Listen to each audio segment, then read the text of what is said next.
All right, folks, just a quick little screencast about voting, political party participation, and party preference. Really, we're focusing on elections and voting here.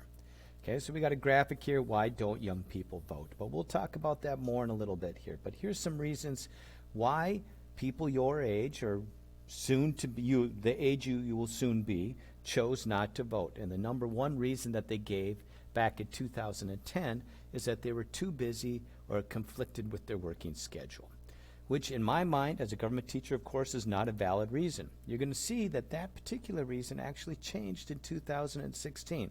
But let's move forward. All right? So welcome to Louisiana. We're going to start here in Louisiana because we're going to look at a history of voting and the obstacles to voting. Now, Louisiana was notorious for what we called was the literacy test. So this is post-15th Amendment, after the expansion of voting rights for African-American men. Louisiana responded by requiring people to pass a literacy test in order to vote.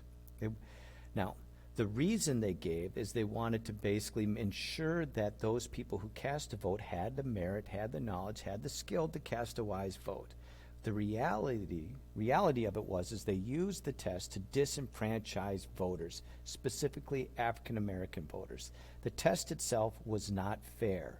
There was no way you could pass the test. Every single question on the test was written in a way where there was multiple answers. So if they didn't like you, they could just say that you gave the incorrect answer. Another obstacle to voting that was used throughout the South to disenfranchise voters, and this wasn't just African-American voters, but was the poll tax. So this actually included, people of lower income. And here's you see an image of the poll tax, is that in order to vote, you had to pay a fee. And so you think maybe that's an aspect of a plutocracy right there, right? Now, but both of those were tools that were used to disenfranchise undesirable voters, as they would say. Right? Now, grandfather clauses were implemented at the same time to ensure you weren't accidentally including or disenfranchising people that you might want to vote. So grandfather clause basically said that a literacy test and maybe a poll tax would not apply to you if your grandfather could vote. And obviously, if your grandfather was a slave, he couldn't vote. So this disproportionately disenfranchised African-American voters, those states that implemented grandfather clauses. Other historical roadblocks were registration limitations. So you might say that the place where you had to go to register to vote was only open for an hour of the day, usually from noon to 1. And if you were African-American, you had to go at that time during the day to register. And it just so happened that the people working the registration office were at lunch at that time as well. So a whole bunch of unfair obstacles that were put in place to effectively disenfranchise voters. There was violence, there was intimidation, and then there was what we call the white primary. So just remember there was, this was probably more in response to the 14th Amendment. The 14th Amendment said that states also could not discriminate against you, that they had to make sure that there was equal protection of the law. Well, and states are an extension of government. So what the white primary was is they argued that political parties themselves are not government, and the political parties get to choose who the candidates are. So there was a point in time when the parties required you to be white in order to participate in the primary and so help select their party's candidate for office. Couldn't deny you the vote in the general election, but they could deny you the vote in the primary election, based on the color of your skin. So what removed these roadblocks, these historical roadblocks to voting? Well, let's go through them one by one. So first, you had one of the very early barriers to voting was land ownership, is that you had to actually own land to qualify to vote. The idea behind that is that you be more invested in the community, more invested in government and in voting if you had something at stake, if you owned a house, if you owned some kind of property. And states got away with those barriers at different points in time. So pretty much the last land ownership barrier was removed in the 1880s. Now, race was the 15th Amendment said that you cannot deny someone the right to vote on the basis of the color of their skin, and that was ratified in 1870. Okay? The Indian Citizen Act was from 1924. So prior to 1924, Native Americans were not considered to be citizens of the United States and therefore could not vote in federal elections. But the Indian Citizenship Act said that if you're a Native American, you were also considered to be a citizen of the United States, and therefore voting rights were extended to Native Americans as well. Poll taxes were eliminated with the 24th Amendment to the Constitution, and then the Voting Rights Act of 1965.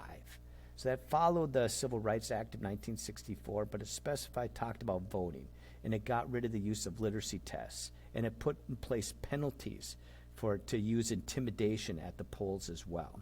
We'll talk more about the Voting Rights Act of 1965 when we get to our unit on civil rights. Okay, and for women, the suffrage was extended to women with the 19th Amendment, and it was passed in 1919, and it was ratified in 1920. Okay, and then the amendment that actually allowed the 26th Amendment says that no state can deny you the right to vote once you turn 18. They could theoretically extend the vote to you at an earlier age. They just can't deny you the right to vote by the time you turn 18. You'll note the year of that was 1971. You think about what was going on at the time. You had a bunch of teenagers that were drafted into the military and sent to a very unpopular war in Southeast Asia and Vietnam. And the whole argument is that if I'm old enough to go and die for my country, shouldn't I have a say in the policies that sent me there in the first place? And then in the ADA, which is the Americans with Disability Act, which was originally passed in 1990, made sure that you weren't being discriminated or disenfranchised from voting on the basis of your disability. And it's like all polling places need to be wheelchair accessible. So you think about like that, those types of items there. So removing the barriers to voting is something that we continue to struggle with today. We always kind of come up with new barriers, and then we decide whether or not this is this fair, and is it disproportionately impacting a certain segment of the population? Is it a barrier that should be removed? Okay. So methods of voting, different topic entirely. Okay, so what we generally use in the United States is plurality voting. So whoever gets the most votes wins. And this is what we use for most offices. So don't confuse it with the Electoral College. But when you think about who's going to be governor of Minnesota, whoever gets the most votes will win that office. We do not require a majority. You don't have to get 50% plus one vote. Just whoever gets the most votes will win that office. Okay? A different type of voting that we could use is called proportional voting. So in that case, if we are sending 8 representatives to Congress, which we do in Minnesota, we have 8 representatives in the House, and Democrats got 50% of the vote, they would get to send 4 representatives to Congress. If the Green Party got 20% of the vote, and sometimes they do, right, they would get to send 1. They get 1 of those seats. So we'd link like the percent of the vote that you received across the entire state. We would link that to the number of seats you then win in any kind of representative institution. Now, what goes along with proportional voting is you're often voting for the party directly. You're not voting for a particular person. You're casting your vote for a party, and then the party decides who's actually going to be the representative. Okay? So here you kind of got some choice. Now, ranked choice voting is used in Minneapolis, and it's also used in a few other states. There's one state that uses it to determine their electors for the Electoral College. Might be Maine, but don't quote me on that. Okay, so the way ranked choice works is you actually fill out the ballot like you see here in the image. You cast a vote for your number 1 choice, and then you cast a vote for your second choice and your third choice. The idea, and then like if no candidate receives a majority of the vote, so no one got 50% and plus 1 of all the votes cast, you would eliminate the person who got the least amount of votes and redistribute those votes to their second choice. And you keep doing that until one candidate is supported by a majority of the voters. So with ranked choice, someone's always going to have the support of 50% of the population. Might not be my first choice, but maybe it was my second choice, so I'm happy with that person. Again, Minneapolis uses that system of voting, in citywide elections. Okay, we talked a little bit about voter behavior, but just to review, how do we determine and predict how people will vote? So if I want to predict how an individual will vote, I want to refer to their psychological factors. Basically their feelings, their beliefs, their perceptions of the candidates, the positions that they take on issues. Okay? The number one predictor is going to be party identification. If I know someone identifies with the Republican Party or the Democratic Party, I can predict with a high degree of certainty that they will vote for that candidate in the next election. Okay? Psychological factors continued. What we haven't talked about is valence issues, positions issues, wedge issues. So this is more like with campaigning. A valence issue is an issue where the parties basically agree. They all say, yep, that's the right thing to do. So you think both Democrats and Republicans agree that we need to fight terrorism, right? They agree on the issue. Now, a position issue is one where they take different positions. So we know that the Democrats and the Republicans take different positions on abortion. One's pro-choice, one's pro-life. They take different issues on global warming. Those are the issues that divides us. Those are the issues that allow us to choose which party we support. Now, wedge issues, on the other hand, divide a party itself. So if I'm a Republican running for office, I want to bring up wedge issues because I know it divides the Democrats. There's like, okay, the Democrats do not agree on this issue themselves.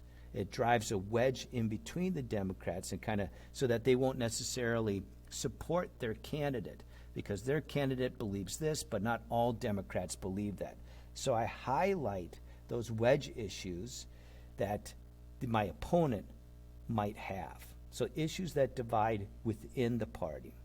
So when you think about the Republican Party, the cartoon over here is a good illustration because if you are in support of extension of rights to the LGBTQ population, that could be an issue that divides Republicans because some Republicans are in support of that and many Republicans that are more authoritarian, more social conservative are not in favor of that.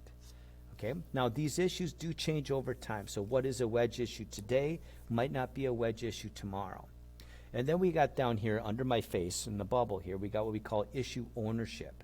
So it's like when we say that a party owns that particular issue, we perceive them to be an expert on that issue, that is their specialty. The public generally trusts that party with that issue more than they would trust the other party. So with the Republicans, we generally perceive them to be experts in the area of foreign affairs and the economy. With Democrats, it's education and the environment. Now, that doesn't hold true across the board. Again, it's just a perception. All right, so that's why it's a psychological factor. Now, with sociological factors, the number one thing to remember is it allows us to predict how people will behave as voters, as a group, not as individuals. So we're talking about demographics here, so race, gender, geography of the country, whether it's urban, rural, or whether it's a region of the country, the South versus the North, the West versus the East Coast, that kind of deal. Age and marital status are other demographics, and I can collect data on that, usually through exit polling, and then I can predict how that group will vote in the future.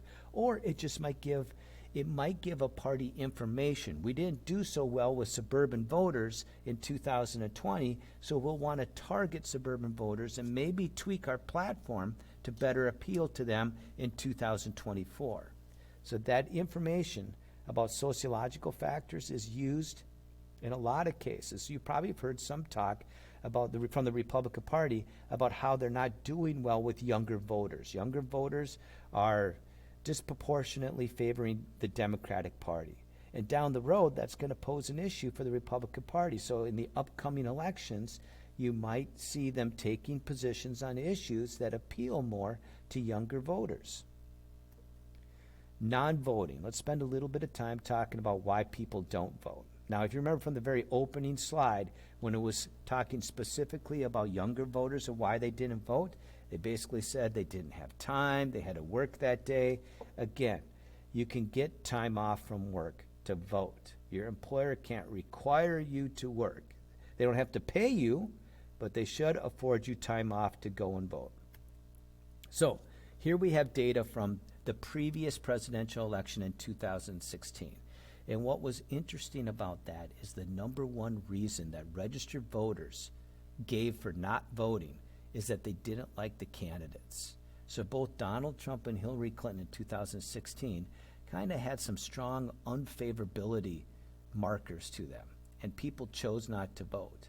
The next highest reason people gave, not interested, felt like their vote would make a difference, we call that having a low sense of political efficacy. So political efficacy is the concept that your vote matters. And if you have a low sense of political efficacy that's just not going to change anything, then you sometimes don't vote. And you'll see that 15% of registered voters gave that as a reason for not voting in a presidential election in 2016. Okay? And then it goes down from there. That too busy, conflicting schedule was still very popular, illness, disability, and then there's some other reasons. Okay? Inconvenient hours in polling places was not really listed as a reason. It was listed below, just plain forgot. Interesting stuff. All right, voter turnout. The common perception, or actually a misperception that people have, is that we just don't vote the way that we used to. People aren't turning out to vote. They don't value the vote as much as they did back in the 1950s. Well, if you look at the data, that's not quite the case. So one thing you might note is that every 4 years, that voter turnout is higher, and it reaches into the 50th percentile, the 60th percentile. Those are presidential election years. Now, in between, so 1950, 1954 are going from the other end of the graph here, 2010, 2006, you'll see that there's like a 20% drop-off in the voter turnout. And those are what we call midterms. So that's non-presidential elections. So there was no president being elected on the ballot. We were electing the House of Representatives and 1/3 of the Senate. And only 40% of the population is turning out to elect Congress, right? Really, only 60% of the population is turning out to elect the President of the United States. You just got to think, if we had 100% voter turnout, what would Congress look like? Who would be elected president if everybody participated? So who's not voting is very important, because our government only reflects the people that participate, the wishes of the people that participate. And the easiest way to participate in government is to go and vote. All right. When do people vote the most, vote the least? Well, as you can see, we have higher voter turnout when the president is on the ballot. We have less voter turnout when it's just a midterm election, when it's only the House of Representatives and 1/3 of the Senate. We have absolute least. The lowest voter turnout is in off-year elections, or elections when on an odd year. So like basically in 2013, 2015, 17, 2019. The only thing on the ballot here in Edina was school board. Okay, so you have like real low voter turnout. So you think about who's electing your school board members, you're about 20% of the population. Then again, you think about that conversely, you might be like, well, that's okay, because I bet you the people that do turn out to vote in a school board election, if that's the only thing on the ballot, they know a little bit about schools, right? And how best to manage schools. They have a strong opinion on the direction the schools should be going. And those people that don't know anything about schools just don't show up at the polls. That'd be another way to think about that. Okay? All right. Who votes more? So, this is a little bit that you can, now this presentation will be available to you. You can kind of link it, fill out a little bit more. But essentially, if we look at wealthy, the more wealthy you are, the more likely you are to turn out at the polls. Okay? And then with race, the data used to favor not like the Caucasian population, white voters. They used to vote at higher rates. That's not the case anymore. Like in the last few presidential elections, we've seen non-whites, specifically African Americans, turn out at higher rates than white voters. Okay, they participate at a higher rate. Gender, there's really no difference between men turning out at the polls and women turning out at the polls that's significant. Education, though, it is different. The more educated you are, the higher sense of political efficacy you have, the more likely you're to turn out at the polls. Okay. Geography, I'm not sure about the differences there, but if you really want to kind of know more about who turns out versus who decides not to vote based on demographic categories, you can click that link, and I'll make sure this presentation is available for you. Okay. Now, here you got a state-by-state voter turnout rankings from 2016. And now, in 2020, we've seen some differences here. So you look down at the left end here. In 2016, Texas had a very low voter turnout. They were like just barely across the 50th percentile as far as their electorate turning out to vote. They've done a lot better job in 2020. And they have, I don't know exactly what their number is, but I know that there was higher voter turnout in Texas. But if you look down at the right side, you can see that the number one state, the state with the highest voter turnout in 2016, of course, was Minnesota. So give yourself a slap on the back there. Hug the person next to you, as long as they're within your same COVID circle, right? We do a good job. Okay. Now, in 2020, I just heard off the top of my head that we had a voter turnout of 78%. Not the record. Our record, I believe, was 80%, but 78% is probably going to be very close to the top, if not the top again, across the country. So, nice job, Minnesota. But let's shoot for 90%. Let's get a 90% voter turnout. That would be awesome. Okay, so why people don't vote? We've seen some of the reasons, but again, let's talk about more modern day obstacles, right? So the states generally make the laws concerning voting. So like we have voter ID laws, and you saw a little bit about that in the introductory activity, the mystery of the missing voter, right? Voter ID does have an impact. It drives down the number of voters. And actually, it affects people, the younger voters, more so than other voters. So sometimes they don't have the proper form of ID, or maybe older voters, maybe they no longer have a driver's license. So it is a matter of great debate as to whether or not we're ensuring, we're increasing people's confidence in a safe and fair election by having voter ID, or are we actually disenfranchising some voters and saying, you know what, it's making it more difficult for them to vote. Registration laws are another way that states can control how many people vote. More and more states are allowing same-day registration, which makes it very easier to register. 49 out of 50 states require that you register in order to vote. North Dakota is the only one that still doesn't. So if I want to legally cast a ballot in the other 49 states, I have to register prior to voting. And those registration deadlines can be placed at any point according to a state. Now in Minnesota, I can register day of, but in other states I might have to register a month out or 2 months out prior to the election. Now voting mechanics can also pose a legal barrier. So how many polling places are you going to have within a certain population? So your precinct, are you going to have enough precincts to really disperse the voting population? Or do your laws say that you're only going to have one per county, which means that everybody in the county, depending on the population of your county, has to go and stand in long lines? Because the longer I make people stand in line, the more likely it is that they might choose not to vote. Okay? And then there's those attitudinal reasons why people don't vote as well. So there's that low political efficacy. That was a pretty high reason why people gave. Some political scientists theorize that it's the kind of the demise of social connectedness. So you think those institutions that really connected you to community, religious institutions, are a good example. That because people aren't becoming members of religious institutions anymore, there's not as much connectedness. And as such, people choose not to vote because they don't feel a connection to their community. Voter mobilization, again, the word voters under the bubble here, but people are not identifying with political parties either. We see an increase in the number of independents, people saying that they're not aligned, and which means that there's not someone probably coming to your door and knocking on it and reminding you to vote, because that's what political parties would do. They would look at their list of enrolled members and they made sure everybody voted. We call that voter mobilization.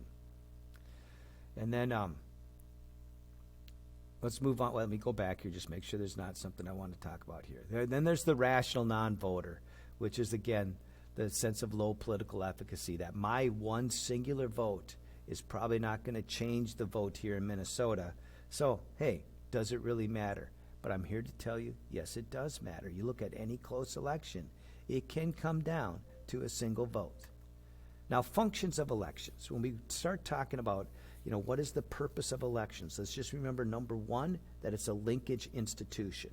Elections allow the normal everyday person to be linked to government. They give us some control over government. My voice is expressed to government via elections. But the converse is true also. The government somehow gets to communicate with me via elections as well. So let's look at these functions in particular. So number one, it allows us to select our leaders. Is it flawed? Are there other systems that might be better? Sure. But the thing is that we are able to select leaders and we don't resort to violence. Okay? So the elections work in that we choose one party, one leader over another, and we don't usually have violence in the streets. Okay?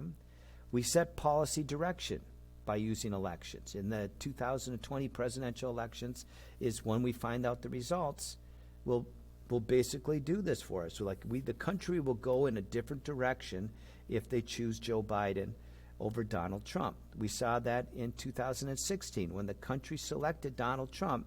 He immediately took the country in a different direction.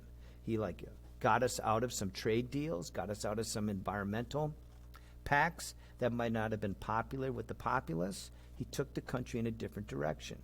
Okay, so they set policy direction.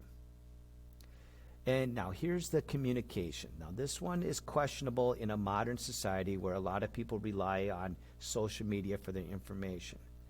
But prior to social media, you could make the argument that elections themselves, when candidates are out there campaigning and they're trying to sway the voter and say my policy, my positions are best for the country, is that in essence they're informing and educating the public on vital issues concerning the country.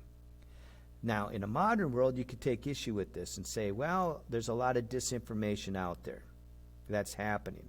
People aren't just getting their information from the candidate and from the political party. They're getting their information from super PACs. They're getting their information from social media. And who knows, maybe there's Russian bots that are trying to influence and inform our public in a way that we would characterize as misinformation. Okay. Citizen development. So participating in an election increases people's sense of political efficacy. When people go and vote and they get that I voted sticker, you can just feel the political efficacy coursing through your veins, that you might have made a difference by casting that vote. Okay? And we call that citizen development on a grand scale, that our citizens are better educated, they have a better sense of their impact, they have a more control over their government by participating in elections. It links them, again, to get back to Linkage Institution, it links them to government, gives them some control over how the powers of this country are exercised. And now, this word that you can't see is legitimization and system stability. So with elections, and this last election was a good example of this, it allows people to vent. You had a lot of people complaining about both parties, about both candidates, but essentially, you had your chance to speak, you had your chance to vent, and once the election's over, we hope one of the candidates, whoever wins, better get on to governing. And the public generally accepts the results. We just say, all right, the election happened, we might not have won, my candidate didn't win, I'm going to wait 4 years, and I'm going to try again, I'm not going to resort to violence, and boom. So the system hopefully we will see, especially with the peaceful transition of power, that it legitimizes the system and says this is a fair way to go about replicating a republic. And we see that it's stable, that we continue that replication over time. All right, there's a nice picture of Mr. Anderson's family. So how do you vote anyway? Just remember there is that concept of federalism. So we saw that in our mock ballot, that we now voted not only for federal offices for people to work in Washington, D.C., but we also voted for people to work at the state level and at the local level. So you need to be 18 prior to Election Day. You have to register in Minnesota in advance.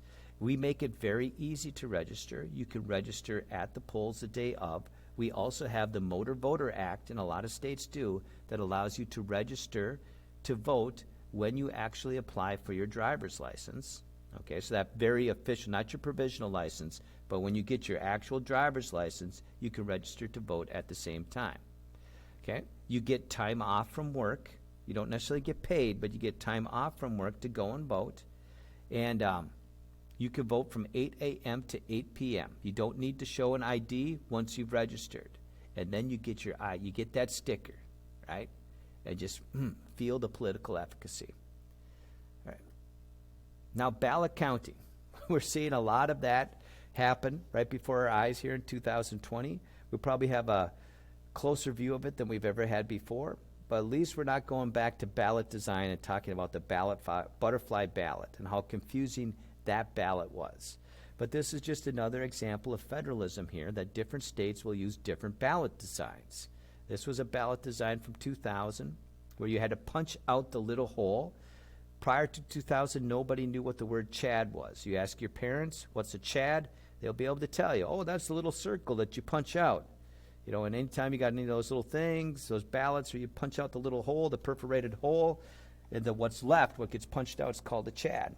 And there was a lot of problems with that because people wouldn't fully punch out the little hole, and it would be hanging there. It was called a hanging Chad. And then when they run it through the machine, it would flip back up, and it would look like a no vote, like someone actually had punched out the hole. Okay? We talked a little bit about this. We've had problems with people even using our ballot design here in Minnesota, people not knowing how to fill out an oval and not being able to read the word that says vote for one, right? So ballot design can accidentally disenfranchise voters as well. In this case, people themselves are disenfranchising themselves by not filling out the ballot correctly. Okay, voter fraud, it's an issue, right? It's an issue because we have a few cases around the country every year. Sometimes it might be someone who wasn't taken off the voter rolls that was supposed to be, like they were sentenced to prison for a felony, but they were still on the voter rolls and they chose to vote. Okay, and we don't have too many cases of people trying to vote twice. There might be a handful that happens every year. We do have, we have mechanisms that we put in place. So laws that states pass that either expand the vote or you would say shrink the electorate, that might be unfair. And we would need court challenges to basically determine whether those are fair laws. I wouldn't call those voter fraud, though. States with voter ID laws, you can see right here, that's actually expanding a little bit here. I think there's 15 states right now that have voter ID laws. North Carolina is the 16th, but they had a delay. Theirs was not implemented for the 2020 registration. Just note that voter ID laws do tend to have a negative impact on young voters and older voters because those are the two groups that are most likely not to have IDs anymore, or IDs that would make them eligible to vote. And then money in elections is a completely different topic, so we're done. All right. 34 minutes, not too bad. A little longer than I wanted, but all right.